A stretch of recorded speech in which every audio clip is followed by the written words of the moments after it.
The coronavirus is coming, everybody panic! Where's my gas mask? Ah!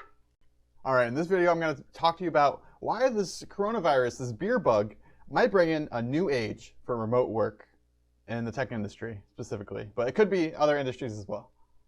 So I'm making this video right after my company, I'm not going to say which company, but they announced that we are going to start working remotely starting very soon, so like this week. And it's because this coronavirus is dangerous. And who would have thought? And I guess I'll be working remotely until, I mean, I was already working remotely, but I'll be working remote. I guess the whole company now is going to be working remotely until it gets sorted out, or until the coronavirus is, I guess, safer and not spreading as much. So, and my company isn't alone. So a lot of the major tech companies like Google, Amazon, and Facebook, they have decided to, I guess, allow their employees to work remotely in certain states. So like in Seattle, where there's a lot of cases and stuff like that. And this could have a lot of impacts on the future of remote work. So the reason behind the decision of these companies like Amazon for their employees to work remotely is because if you think about it, Amazon is based in Seattle, although there are a lot of locations for them. But in Seattle, I mean, more specifically in Washington, there's 128 cases as of today of the coronavirus. And similarly, in kind of California, where Silicon Valley is, there's 124 cases. So this is today, the March 9th, where this is all going down. Or that's when this is the number of cases. So likely that case number will likely grow exponentially up to a point. So these two states, Washington and Seattle, of course make up a large number of, I guess, people in the tech industry. And of course, other states will follow right after that, because once these other states get more and more people with the coronavirus, then of course, these other states are going to have more people work remotely. So it's all going to grow out from, I guess, Washington and Seattle, because those are the big two tech states, or probably the biggest two tech states in the United States anyways.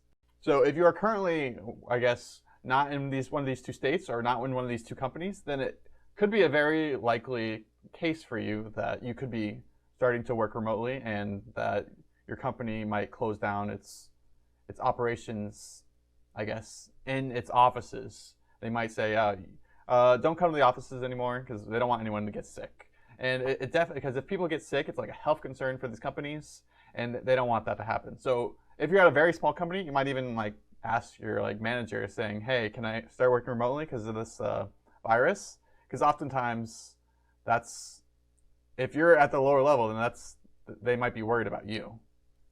Or they might be worried about the managers and themselves getting sick. So at that point, they'll definitely consider it if you're asking for it. So I guess the general point from this is that these smaller tech companies will follow the larger tech companies in major decisions like this and when to work remotely. So what does this mean for the future of remote work, I guess, for these tech companies and other companies as well? So to answer this question, we're going to need to look back at what it was like before the coronavirus came in. What was remote work like for just normal, everyday life? Like maybe, let's say 2 months ago.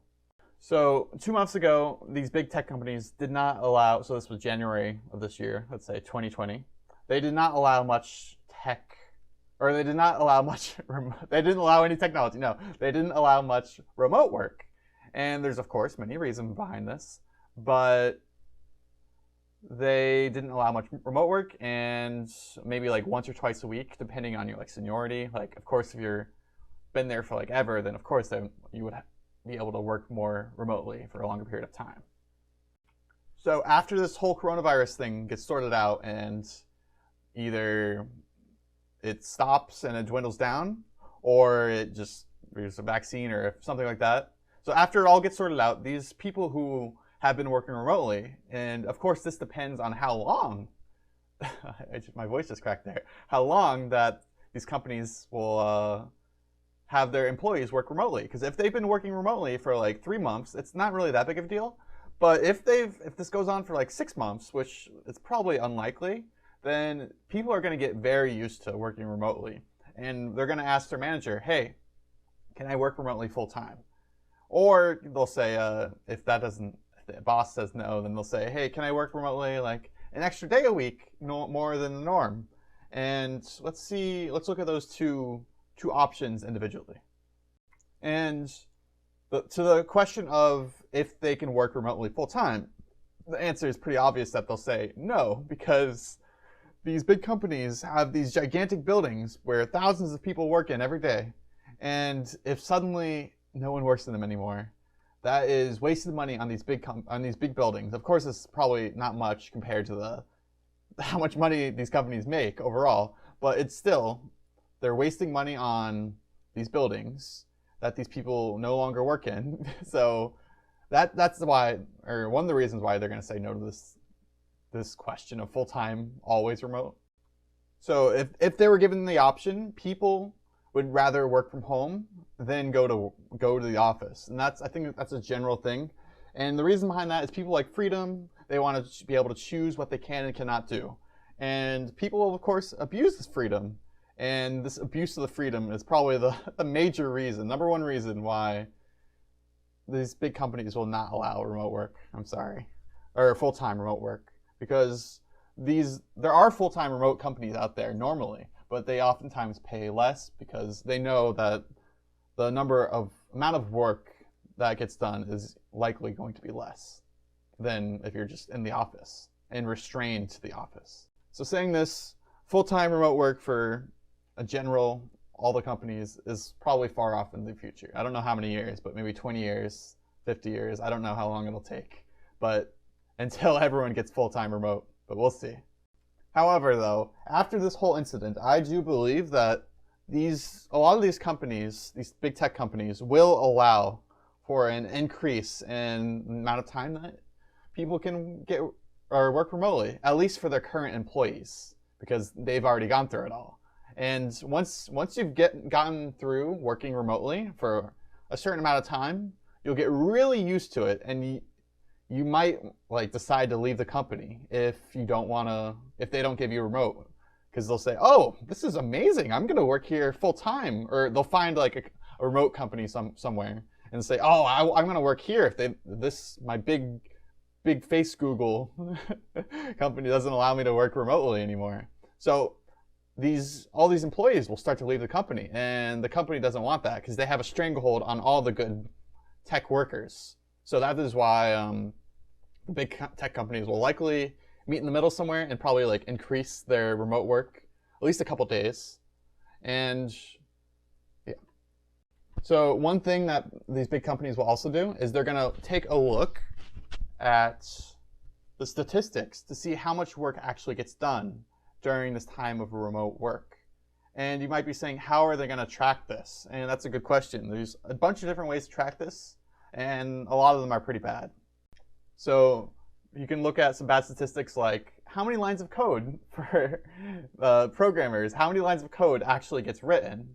And they might say, oh, this went up, this went down, but that's a terrible way to look at things, because lines of code can be arbitrarily written, so that doesn't really count. So what is a good indicator then?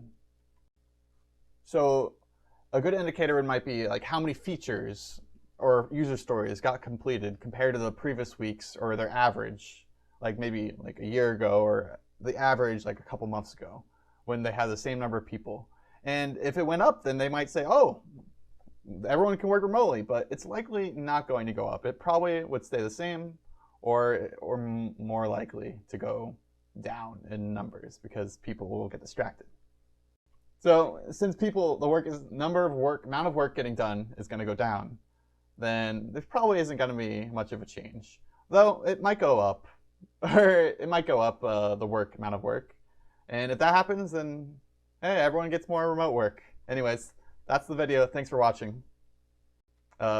Make sure you like and subscribe for more of this cool tech coronavirus stuff. You'll get the coronavirus. I mean, you won't. I have the cure in a future video. So one thing I do want to make certain here. In this video I said that these big companies have all, or I guess I've noted that these big companies have all ask their companies to work remotely, or their employees to work remotely, but it's mainly in the Seattle and the Washington and the California area, or those two states. And that's, like I said at the beginning, because that's where a lot of the cases are in the United States right now.